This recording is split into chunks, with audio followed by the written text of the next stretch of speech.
하나님, 험하고 분주한 세상에 살다가 주 앞에 나왔습니다. 겸허한 마음으로 하나님의 음성을 기다립니다. 귀한 자리 부족한 종을 세우셨사오니 성령께서 임하셔서 말씀하여 주옵소서. 주의 음성을 듣는 귀한 시간 되게 하여 주옵소서.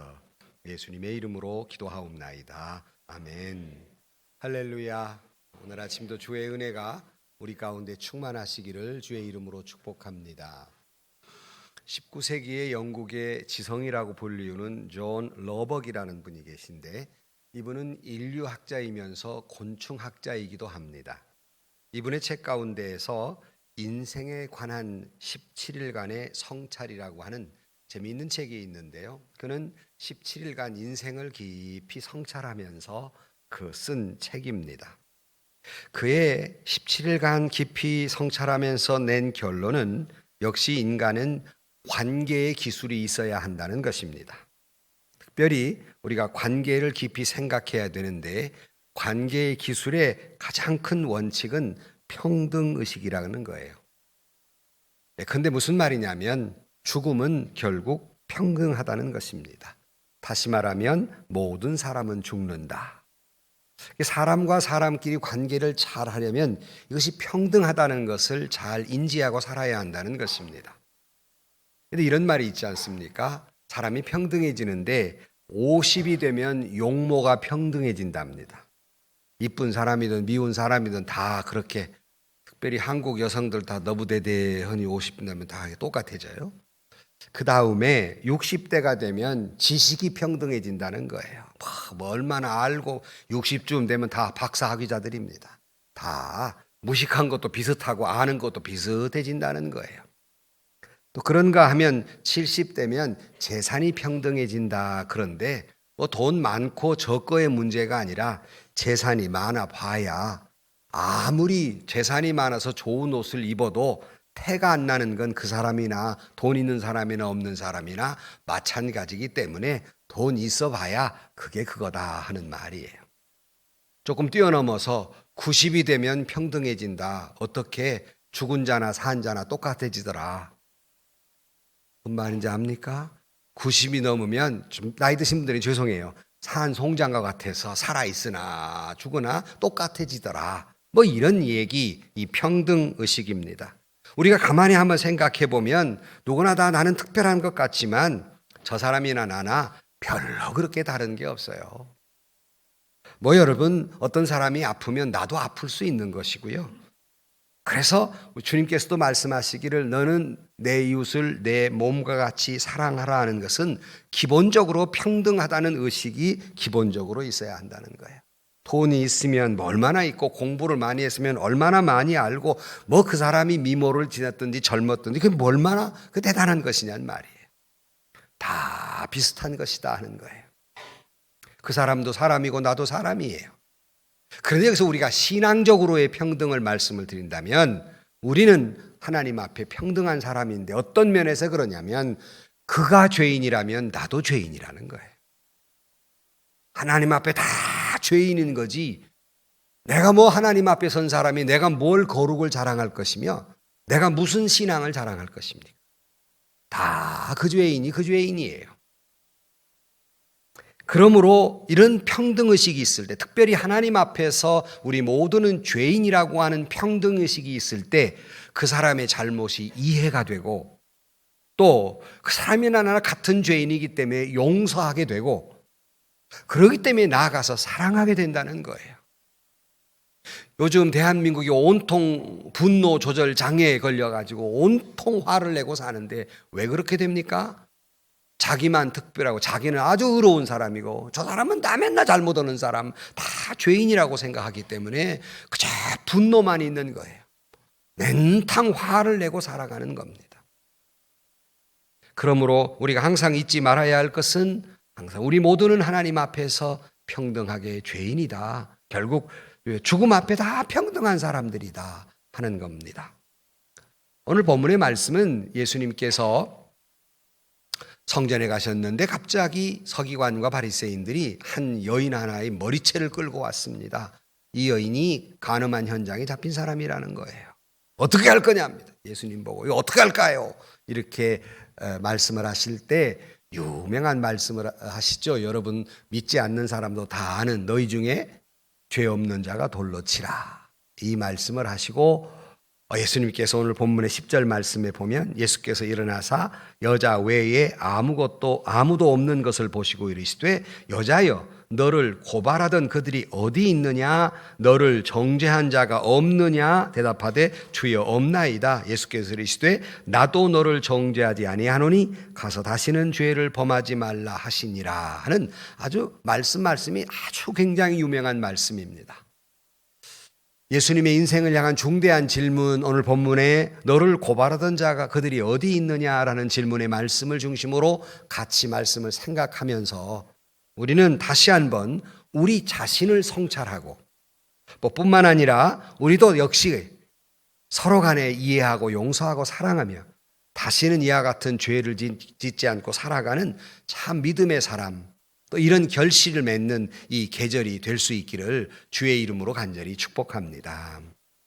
첫 번째 예수님의 유명한 말씀, 본문의 이야기에서 유명한 말씀은 뭐냐면 너희 중에 죄 없는 자가 돌로 치라. 그런 말씀이에요. 이 내용을 조금 더 가깝게 들여다보면 예수님께서 감람산에 가시더라 1절에 그랬는데 이 감람산은 올리브산인데요.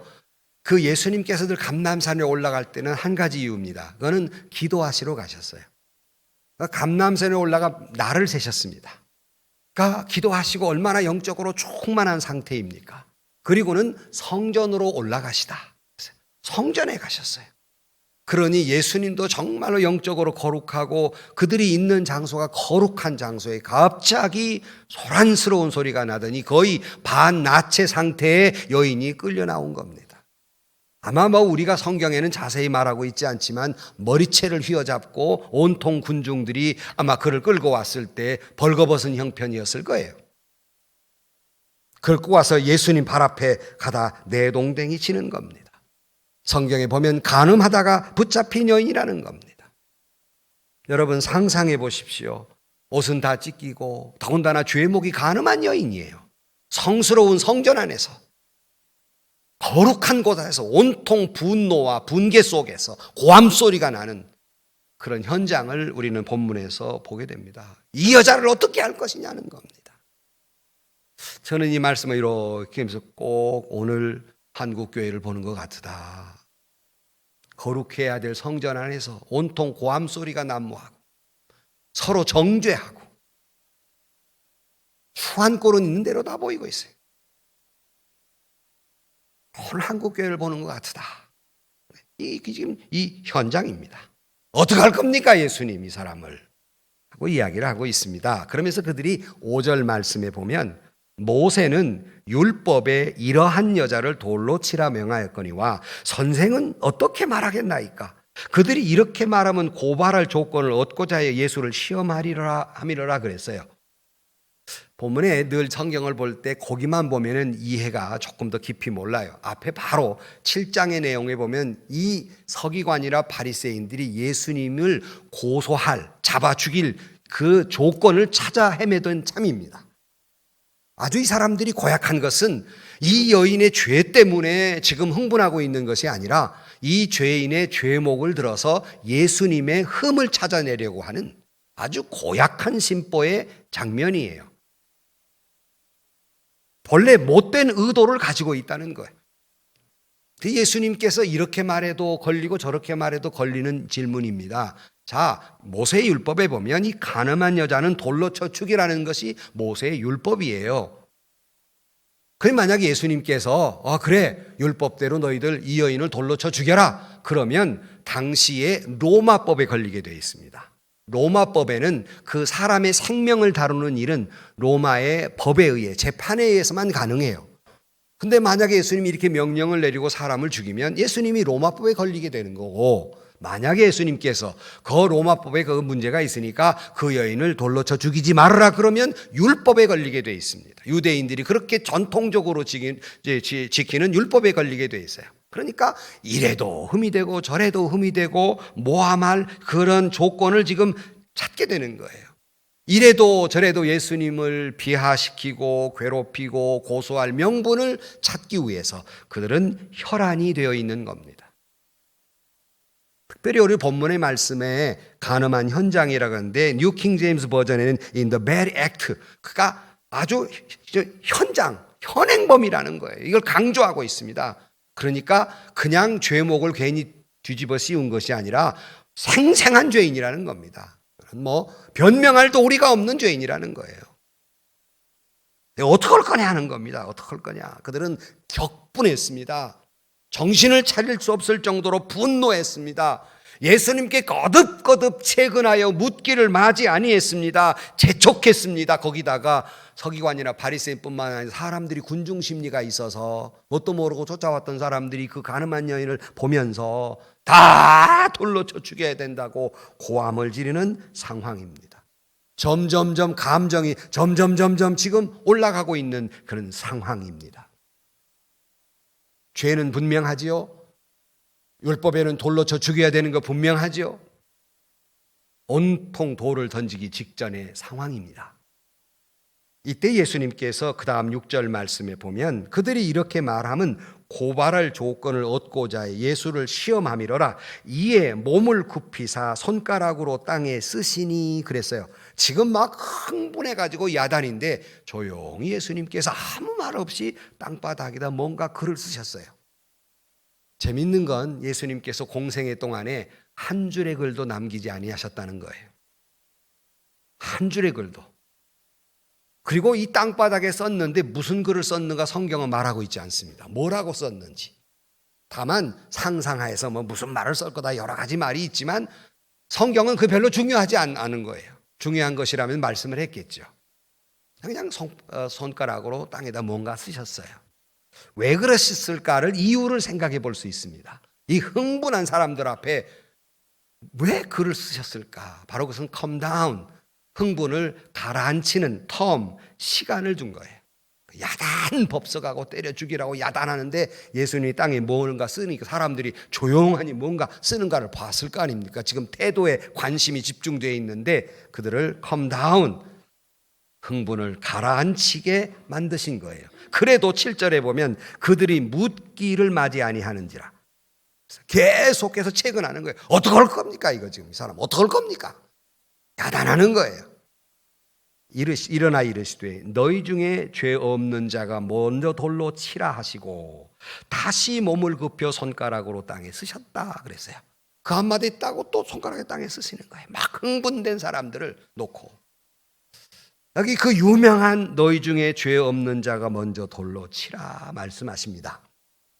우리는 이 장면을 예수님의 이 모습을 보면서 먼저 군중들을 컴다운 시킨 다음에 재밌는 모습을 볼 수 있습니다. 자, 여기 서기관이나 바리새인들은 지금 온통 누구의 죄 때문에 흥분하고 있는 겁니까? 이 여인의 죄 때문이에요. 시선이 이 여인의 죄에 막 다 꽂혀 있어요. 전부 다. 예수님은 그들의 시선을 쓱 바꾸어 놓습니다. 누구에게로? 금방 같이 읽었잖아요. 누구에게로?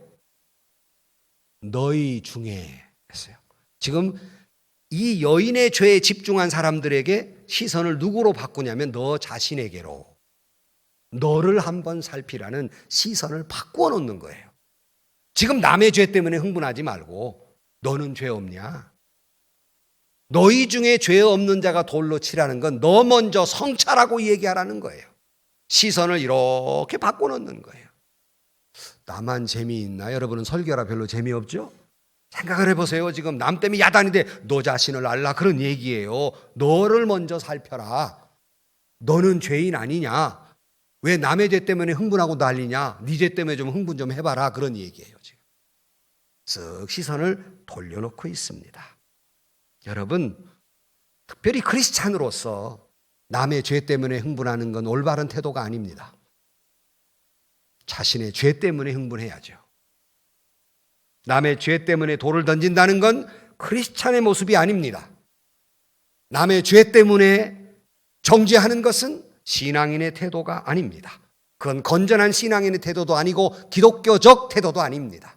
예수님의 모습의 태도도 아닙니다.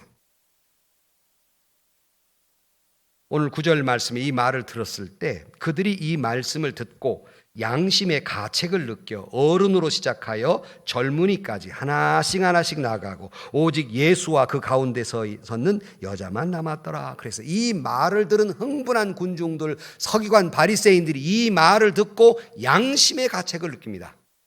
자기를 먼저 살펴보니까 아까 처음에 말씀드린 대로 그가 죄인이면 나도 죄인이라는 걸 알게 되는 거예요. 예수님께서 그들의 시각을 자기들의 양심 쪽으로 시각을 돌린 다음에 그들의 마음을 온통 흔들어 놓는 거예요. 그러니 그냥 돌로 쳐 죽이겠다고 했던 그 돌을 슬그머니 내놓고, 깨닫는 건 누구부터 깨달아요? 잘 보세요. 누구부터 돌을 놨어요? 밥 안 먹고 왔어요? 누구부터? 나이 든 사람부터. 철들었어요. 나이 든 사람 노니까 젊은이도 보니까 하나하나 놓기 시작하는 거예요. 양심의 가책을 받고 그들이 돌을 놓기 시작합니다. 아직도 누구의 죄 때문에 흥분하고 있습니까? 양심도 없는 사람들이지. 이 사람들은 그래도 양심이 있어서 돌을 내려놨어요. 아직도 누구를 정죄합니까? 아직 철이 덜 들었지. 나이 든 사람부터 돌을 내려놨어요. 왜 그렇게 양심도 없고 왜 그렇게 철이 아직도 안 들었냔 말이죠. 왜 그렇게 누구의 죄 때문에 돌을 던지려고 하고 온통 대한민국이라는 나라가 온통 이 모양이에요. 예수님께서 몸을 일으켜서 여인에게 묻습니다. 여자여, 너를 고소하던 그들이 어디 있느냐? 너를 정죄한 자가 없느냐? 아마 이 여인 대답할 때 울먹이는 목소리였을 거예요. 아무도 없습니다. 많은 사람들이 다 돌을 놓고 가버립니다. 아니, 많은 사람이 아니라 남아있는 사람은 하나도 없었어요. 무엇을 반증해 주는 겁니까? 다 죄인이라는 거예요. 무엇을 반증해 주는 겁니까? 다 죄인이라 누구가 잘못됐다고 돌 던질 만한 자격이 없다는 거예요. 그처럼 더러운 죄를 지은 간음한 여인 앞에서도 감히 우리 모두는 돌을 던질 수 없는 죄인들이라는 겁니다. 누가 누구를 비난하고 있는 겁니까? 누가 잘못됐다고 흥분하고 있는 겁니까? 자기 자신을 좀 돌아보라는 거예요.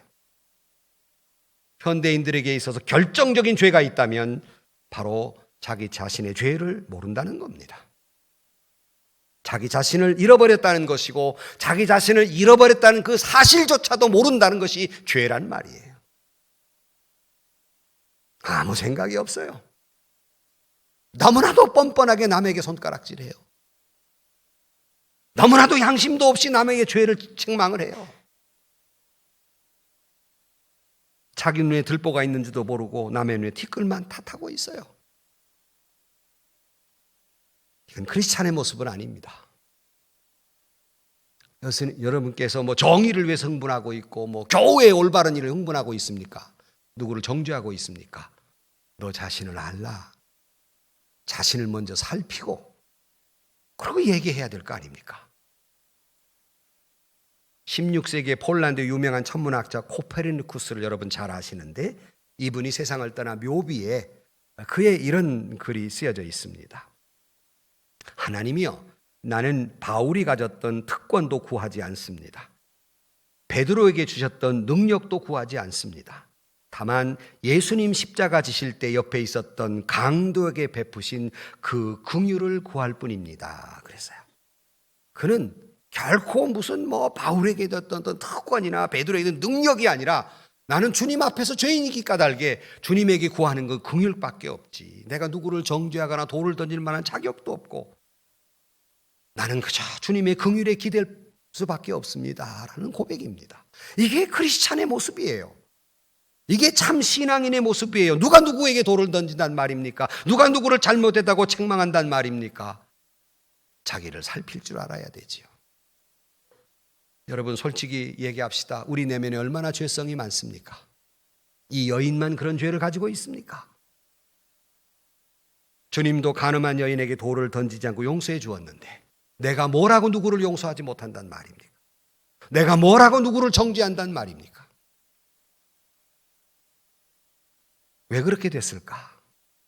바로 그것은 자기의 의로움 때문입니다.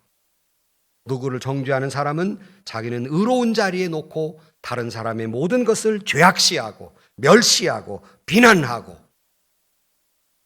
이런 태도가 우리를 오늘 여기에 있게 한 것입니다.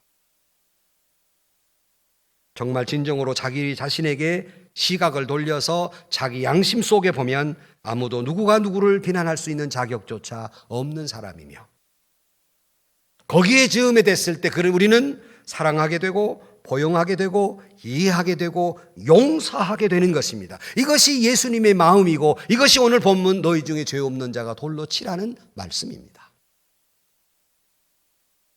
사랑하는 예언교 교우 여러분, 우리 집었던 돌을 놓읍시다. 분노의 돌멩이 놓으십시다. 우리 그럴 만한 자격 없는 사람이에요. 저는 설교하기 때문에 이 말씀을 드릴 뿐, 제가 자격이 있어 이 말씀을 드리는 게 아니에요. 정말 한국 교회가 남의 교회를 비난하고, 교회가 교회를 비난하고, 교단이 교단을 비난하는 이 돌멩이 내려놔야 돼요. 대한민국의 모든 사람들이 돌을 던지고 서로 간에 비난하는 이 돌을 이제 놓아야 해요. 너희 중에 죄 없는 자가 돌로 치라. 혹시라도 죄 없다고 하면 그 돌을 놓지 않을 수 있으나, 적어도 여기 있는 그렇게 예수님께서 회칠한 무덤 같은 죄인이라고 하는 바리새인도 돌을 놓고 갔다고요. 서기관도 돌을 놓고 갔다고요. 우리는 그만 못한 바리새인 욕하지 마세요. 아직도 그 돌멩이 들고 있으면 우리는 이 회칠한 무덤 같은 바리새인보다 못한 사람이고, 양심도 없는 사람이고, 뻔뻔한 사람이고. 사랑하는 성도 여러분, 너희 중에 죄 없는 자가 돌로 치라. 시각을, 다른 사람 때문에 흥분한 시각을 자기 자신에게 보고 자기를 성찰하는 이 가을철이 되기를 주의 이름으로 축복합니다. 깊이 나를 살펴보십시다. 두 번째 예수님이 유명하신 말씀은 뭐냐면, 나도 너를 정죄하지 않는다는 유명한 말씀입니다. 자, 여러분, 이 여인이 물론 죄를 지어서 머리채를 잡혀서 끌려왔습니다. 죄는 명명백백합니다. 현장이었으니까요. 변명할 도리도 없습니다.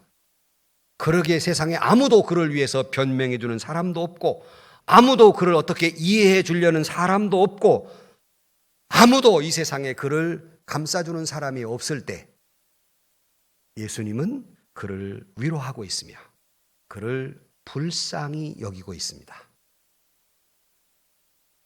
예수님도 정죄하지 않은 자를, 예수님도 위로하고 불쌍히 여기는 자를 내가 미워하고 비난하고 정죄하고 있어요. 예수님께서 너를 정죄하는 자가 어디 있느냐? 너를 고발하던 자가 어디 있느냐? 아무도 없습니다. 나도 너를 정죄하지 아니하노니 다시는 죄를 범하지 말라. 성도 여러분, 이것이 복음입니다. 나도 너를 정죄하지 아니한다. 이 말씀이 이 성경의 핵심이에요. 예수님이 이 한마디를 하시기 위해서 이 땅에 오셔서 나중에는 십자가에 달려 물과 피를 쏟으시며 우리 모든 죄를 사하시고 나도 너를 정죄하지 아니한다 라고 말씀하고 있습니다. 이것이 복음이며 여기에 구원이 있고 여기에 놀라운 은총이 있는 겁니다. 여러 번 말씀드렸듯이 예수님께서, 하나님께서 우리가 범죄한 대로 우리처럼 그렇게 흥분하고 돌을 던질 것 같으면 우리 벌써 이 세상 사람이 못 됐을 것입니다. 그러나 예수님은 당신을 십자가에 달려 자기를 죽이기까지 하면서 나도 너를 정죄하지 아니한다 라고 말씀하고 있습니다. 여러분, 주님도 그를 정죄하지 않습니다. 여러분이 주님보다 더 깨끗한 사람들이십니까? 여러분들이 주님보다 더 거룩한 사람들입니까? 그렇지 않지 않습니까? 주님도 정죄하지 않는 자를 내가 정죄하는 건 죄가 아니겠습니까? 그 사람의 죄를 지적하는 것이 자기의 또 다른 죄가 된다는 걸 모르신단 말입니까? 주님도 정죄하지 않는 것을 정죄하지 마십시오. 또 하나, 우리는 문제는 주님도 정죄하지 않는 것을 자기 자신에게 죄책감 속에 있는 것도 문제예요. 어떤 사람은 이렇게 생각해요. 양심도 없는 회개하지 않는 사람 얘기가 아니에요. 어떤 사람은 항상 나 같은 죄인, 내 자신을 생각하면 용서받을 수 없는 죄인이에요. 남들이 몰라서 그렇지. 나 같은 사람, 자기가 자기를 용서를 못하는 거예요. 그래서 갇혀 있어요. 이런 사람들이 우울증에 걸리고, 이런 사람들이 그저 방에 처박혀 있는 거예요. 꼭 처박혀서 자기 머리만 쥐어뜯는 거예요. 그러니까 불행하게 사는 겁니다. 우울하게 사는 겁니다. 패배감 속에 살아가는 거예요. 여러분, 주님도 나를 정죄하지 않는데 내가 나를 정죄해서야 쓰겠습니까? 회개라는 말과 정죄라는 말은 다릅니다. 스스로를 정죄한 채 용서하지 못하는 사람들이 많아요. 사랑하는 성도 여러분, 스스로를 정죄하지 마십시오. 나를 죄를 깨달았을 때 내가 그 죄에서 등을 돌려야 할 일이지, 나를 정죄하며 살아갈 일이 아닙니다. 마귀는 끊임없이 저와 여러분을 정죄할 것입니다. 뭐라고요? 너 같은 게 무슨 교회를 다닌다고 여기 앉아있냐? 너 참 뻔뻔하구나. 너 같은 게 뭐 용서해달라고 기도하냐? 기도가 나오냐? 너는 끝장난 인생이야. 그런다고 네 죄가 용서되는 게 아니야. 너는 끝났어. 라고 마귀는 끊임없이 나를 스스로를 고발합니다. 수치와 공포심에 다다르게 만듭니다. 그와 같은 자기 정죄감은 타인도 용서를 못해요. 자기를 정죄하는 사람이 어찌 타인을 정죄하지 않겠습니까? 사랑하는 성도 여러분, 어찌 보면 이 여인에게는 희망이라는 것은 실오라기도 없는 그런 처절한 절망 가운데 있었습니다. 나도 너를 정죄하지 아니한다 그랬습니다. 죄가 없어서가 아닙니다. 로마서 5장 8절 말씀에 뭐라고 말씀합니까? 우리가 아직 죄인 되었을 때 그리스도께서 우리를 위하여 죽으심으로 하나님께서 우리에 대한 자기 사랑을 확증하셨느니라. 많은 사람이 암송하는 내용입니다. 그리스도께서 우리가 아직 죄인 되었을 때, 죄가 아닐 때가 아니에요. 아직 내가 여전히 죄인인데 저와 여러분을 살리시려고 십자가에 달려 물과 피를 쏟으시며 하나님이 저와 여러분을 얼마나 사랑하시는지를 확증해 주었다. 이것이 바로 십자가입니다. 그러시고 우리에게 나도 너를 정죄하지 않는다라고 말씀하시기에 이것이 복음이라는 말씀입니다. 오늘 또 여러분, 십자가에 달려 물과 피를 쏟으시며 우리 모든 죄를 사해 주시면서 나도 너를 정죄하지 않는다는 말씀을 듣고, 여러분, 타인을 정죄하지 마시고 자기 자신을 정죄하지 마십시오. 주님도 용서한 사람입니다. 주님도 저와 여러분을 용서받은 사람들입니다. 그 은혜와 그 감격 속에서 우리도 용서하며 살아가는 저와 여러분들이 되실 수 있기를 주의 이름으로 축원합니다. 주님이 용서한 사람을 누가 죄 있다고 말할 수 있을 것이며, 주님이 용서한 나를 내가 왜 용서하지 못하고 삽니까?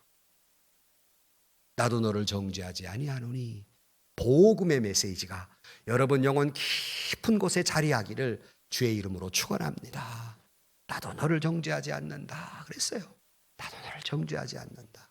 혹시라도 여러분 죄 때문에 그 마음속에 고통 가운데 계신 분이 계십니까?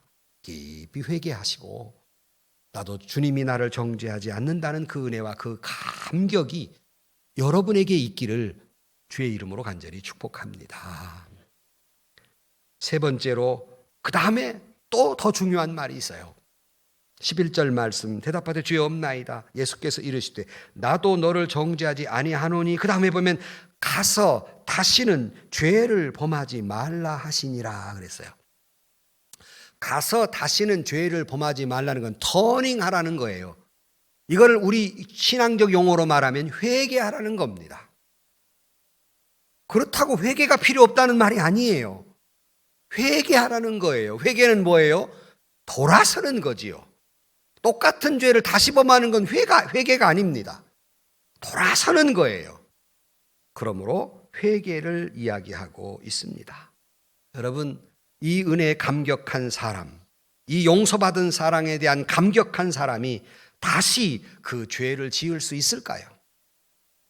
진정으로 나 같은 죄인이 용서함 받았다는 감격이 있는 사람은 다시는 그런 죄를 짓지 아니할 것입니다. 성경은 이 여인이 그 뒤에 어떤 이야기가 있는지는 말하고 있지는 않습니다. 그러나 우리가 믿어 의심치 않는 것은 이런 감격을 가진 여인이 어찌 또다시 그런 같은 죄를 지을 수 있었겠습니까? 가서 다시는 이런 죄를 범하지 말라는 말씀을 듣고 그는 죽음의 순간까지 내려가 돌에 맞아 죽었던 그 여인이 다시 한번 새로운 삶을 걷게 됩니다. 주님의 이 말씀은 그의 죄를 단순히 덮어주자는 얘기가 아니에요. 그냥 덮는다는 얘기가 아닙니다. 회개하고 돌아서라는 말씀이에요. 나도 너를 정죄하지 아니하지 너 스스로를 살펴서 회개하고 돌아서라 하는 겁니다. 여러분, 회개하고 돌아서라는 건 아까 말씀드린 대로 스스로를 정죄라는 말이 아니에요. 스스로의 정죄로부터 해방되라는 겁니다. 왜? 나는 용서받은 사람이기 때문에, 내가 회개하고 용서함 받은 사람이기 때문에 이런 처절한 절망감, 이런 죄책감, 타인을 향한 이런 이 정죄, 이 모든 것으로부터 돌아서라 하는 겁니다. 예수님은 이 여인을, 죽음까지 내려간 이 여인을 전인 치료라고 말씀한 대로 완전히 새로운 사람으로 변화시켜주게 된 것이 옳시다. 오늘 또 여러분, 나도 너를 정죄하지 아니하느니 다시는 죄를 범하지 말라는 말씀을 듣고 이 은혜와 이 사랑에 감격해서 회개하고 다시는 그와 같은 죄를 범하지만 않는 참된 자유인, 참된 신앙인이 되시기를 주의 이름으로 간절히 축원합니다. 오래전에 한번 소개를 해드렸습니다마는 그 거리의 소설과 그 60초 소설이라고 하는 소설 한번 소개해드린 적이 있어요. 60초의 소설. 이것은 이 사람이, 이 작가가 길거리에 나가서 한 1000여 명을 향해서 질문을 한 것을 써놓은 게 60초의 소설인데, 왜 60초의 소설이냐면 당신이 인생이 뭔가를 60초 동안 얘기해 보라는 거예요. 그것을 모아서 써놓은 책이 60초의 소설이에요. 많은 사람들이 60초 인생은 뭐냐 하고 대답을 했어요. 그걸 써놨는데 이 사람의 결론은 인생이 뭐냐라는 걸 60초로 설명하는 거, 그것도 길다. 여러분에게 제가 종종 전도하려는 사람은 내가 만난 예수님에 대해 60초 안에 설명할 수 있어야 돼요. 복잡하면 벌써 제대로 못 깨달았다는 거예요. 60초 동안에 설명할 수 있어야 돼요. 그런데 60초 너무 길다, 인생에 대해서. 왜냐? 다 앞에 보니까 딱 한 단어가 나오는 거예요. 인생이란 뭐냐? 그랬더니 사랑이다라는 한마디가 나왔다는 거예요. 그 사랑이라는 말은 60초도 안 걸리잖아요. 1초도 안 걸리잖아요. 60초 너무 길다. 인생은 사랑이다. 그러면서 하나 더 붙인다면 인생이란 용서이다.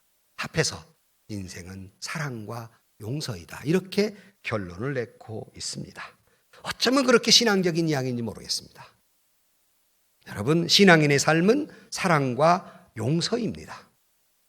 이것을 못하고서야 우리가 올바른 신앙인이라고 할 수 있겠으며, 이것을 못하고서야 어떻게 우리가 올바른 신앙인의 삶을 산다고 할 수 있겠으며, 이것을 못하고서야 어떻게 누가 누구를 정죄한다는 말입니까? 우리는 다 멸망할 죄인일 수밖에 없습니다. 후안 카를로스 오르티스 목사님이 이런 말을 합니다. 법은 죄를 진단하는 도구이고, 그리고 그것을 치료하는 약은 오직 은혜와 사랑뿐이다 그랬어요. 여러분, 율법은 우리의 죄를 드러내는, 우리를 진단하는 도구예요. 그래서 예수님이 율법을 폐하러 온 것이 아니다라고 말씀하신 거예요.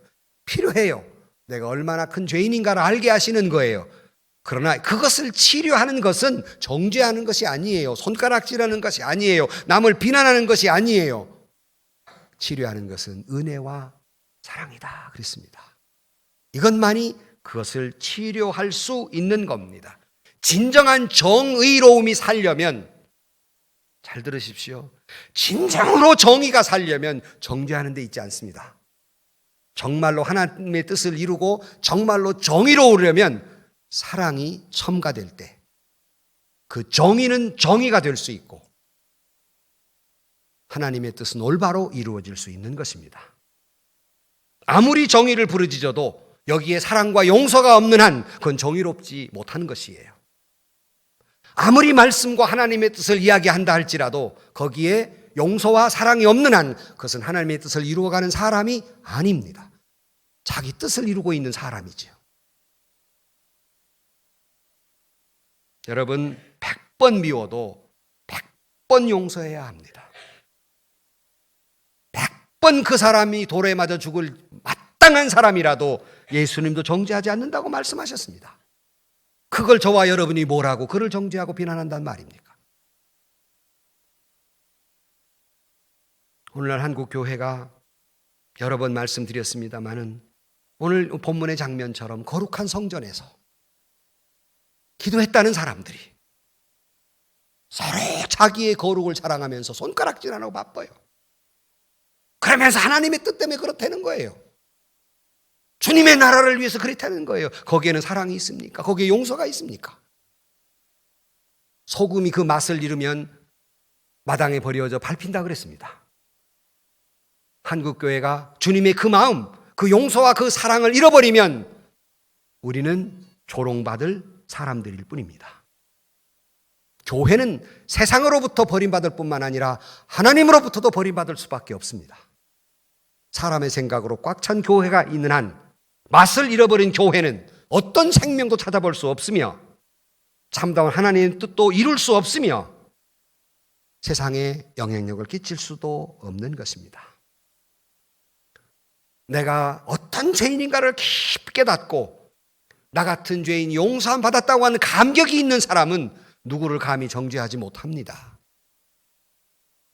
누구를 비난하지 못합니다. 나 같은 죄인 용서함 받았는데 내가 입이 열 개인들 무슨 할 말이 있겠습니까? 그리고 사랑과 용서가 있는 겁니다. 여러분, 때로는 남편이 밉습니까? 아내가 밉습니까? 어떤 때에는 이웃 사람이 밉습니까? 교회 안에서 미운 사람이 있습니까? 결코 그 사람의 변화와 하나님의 뜻은 그를 정죄함으로 이루어지는 게 아닙니다. 정말 그의 변화와 진정한 하나님의 뜻은 그를 100번 죄를 지은 사람이라도 100번 용서하며 사랑할 때 하나님의 뜻은 이루어지고 그 사람의 변화는 일어나는 거예요. 결코 돌멩이질해서 그 사람 변화되지 않습니다. 결코 비난해서 그것이 하나님의 뜻이 이루어지지 않습니다. 예수님도 당신의 생명을 던져 죽기까지 용서하셨는데 주님의 뜻을 이룬다는 사람들이 그렇게 못한다면 그건 거짓말이죠. 그 신앙은 거짓말입니다. 용서받은 자로서 용서가 있을 때 그것은 바른 신앙인입니다. 오늘 본문은 많은 분들이 설교를 할 때 바로 11절까지만 해요. 저는 12절까지 마저 넣은 것은 12절에 중요한 말씀이 있기 때문입니다. 예수님이 또 이렇게 이어서 말씀하시기를 예수께서 또 말씀하여 이르시되 나는 세상의 빛이니 나를 따르는 자는 어두움에 다니지 아니하고 생명의 빛을 얻으리라 말씀하면서 다시는 그와 같은 죄를 짓지 말고 더 이상 이제 어두움 속에 살지 말고 빛 가운데 살라 생명의 빛을 밝히며 살라고 말씀하고 있습니다. 성도 여러분, 우리 모두도 깊이 회개하고 다시는 그와 같은 죄를 짓지 말고 어두움에 다니지 아니하고 그런 죄책감이나 그런 우울감이나 그런 절망감 속에 살지 마시고 세상의 빛과 같이 생명의 빛을 밝히며 살아가는 저와 여러분들이 되실 수 있기를 주의 이름으로 간절히 축복합니다. 결론으로 말씀을 드립니다. 프레드 러스킨이 이렇게 말합니다. 용서라고 하는 책에서 사람은 자유가 필요합니다. 내 영혼이 자유해야 하는데 자유의 뿌리는 용서에 있습니다. 남을 용서할 때 과거로부터 자유할 수 있고 내가 남을 용서할 때 모든 두려움으로부터 자유할 수 있습니다. 그랬어요. 정말 우리에게는 자유가 필요한데 내가 용서하지 않는 한 여러분은 결코 자유를 찾을 수 없습니다. 마음의 평화를 찾을 수 없어요. 용서하고서야 비로소 내 마음의 평안이 있고 내가 왜 그렇게 짜증스럽고 분노하고 그러냐 하면 내가 용서하지 못한 가운데 있기 때문에 내 스스로가 두려운 거예요. 이 프레임에 딱 갇혀 있는 겁니다. 감옥 속에 사는 거예요. 분노라는 감옥 속에, 죄책감이라는 감옥 속에, 정죄와 비판이라는 감옥 속에 꽉 갇혀 사는 겁니다. 그 사람에게 무슨 평화가 있으며 그 사람에게 무슨 자유가 있겠습니까? 두려움 속에, 절망감 속에 살아갈 수밖에 없는 것입니다. 여러분, 남을 심판하는 한 그 심판한 죄가 있는 것입니다. 내가 사랑하고 용서하고서야 내 미래가 있고 나도 용서함 받으며 살아가는 사람입니다. 이것을 알아야 합니다. 자신을 살펴보아야 합니다. 너희 중에 죄 없는 자가 돌로 치라. 나도 너를 정죄하지 아니하노니 다시는 그와 같은 죄를 짓지 말라. 귀한 말씀이 바로 이 복음의 핵심이고 성경의 핵심된 말씀입니다. 성경이 말씀하고자 하는, 십자가를 통해 말씀하고자 하는 그 핵심의 말씀입니다. 다시 말씀드립니다. 정의란 하나님의 뜻과 하나님의 나라를 이루어 감에 있어서 사랑할 때, 용서할 때 비로소 정의는 빛과 같이 빛날 것이며 하나님의 뜻은 이루어지게 될 것입니다. 살벌하게 돌을 던지며 비판하며 그렇게 사는 한 결코 하나님의 뜻은 이루지 못할 것이며 비판의 죄가 내게 쓰나미처럼 몰려올 것이고 훨씬 더 고통스러운 삶을 살아갈 수밖에 없는 것입니다. 서로 간에 비판하기보다는 불쌍히 여기는 마음과 십자가 안에서 용서와 사랑을 하되 나 같은 죄인이 용서함 받았으니 내가 누구를 정죄하오리까? 이 마음이 한국 교회에 회복돼야 됩니다. 한국 교회를 살리는, 아니 이 나라를 살리는 복음의 말씀은 바로 나도 너를 정죄하지 아니하노니 다시는 그와 같은 죄를 짓지 말라는 말씀입니다. 이것은 한국 모든 사람들이 들어야 되고 한국 교회가 들어야 되며 저와 여러분이 들어야 될 말씀입니다. 성도 여러분, 주님 말씀하십니다. 나도 너를 정죄하지 아니하노니 다시는 그와 같은 죄를 짓지 말라. 이 복음의 말씀을 이 마음속 깊은 곳에 받아들여서 자기를 깊이 성찰하면서 예수님의 마음으로 우리의 마음을, 분노의 마음을 다 끄집어내놓고 예수님의 마음으로 가득 채우며 살아가는 이 계절이 되시기를 주의 이름으로 간절히 축원합니다. 기도하십시다. 하나님, 분노와 정죄의 돌멩이를 들고 너도 나도 서로 정죄하며 살아온 이 부족한 인간들을 용서해 주시고 예수님도 용서한 사람을 내가 용서하지 못하며 주님도 나를 용서하시서 내가 나를 용서하지 못하고 살아온 어리석음을 용서하여 주옵시고 다시 한번 주님의 마음으로 가득 채워주시사 정죄보다는 이해와 용서와 사랑의 마음으로 가득 채워주시고 이 가을철에 믿음의 열매가 가득 채워지는 저희 모두가 되게 하여 주옵소서. 예수님의 이름으로 기도하옵나이다. 아멘. 세상에서 시달린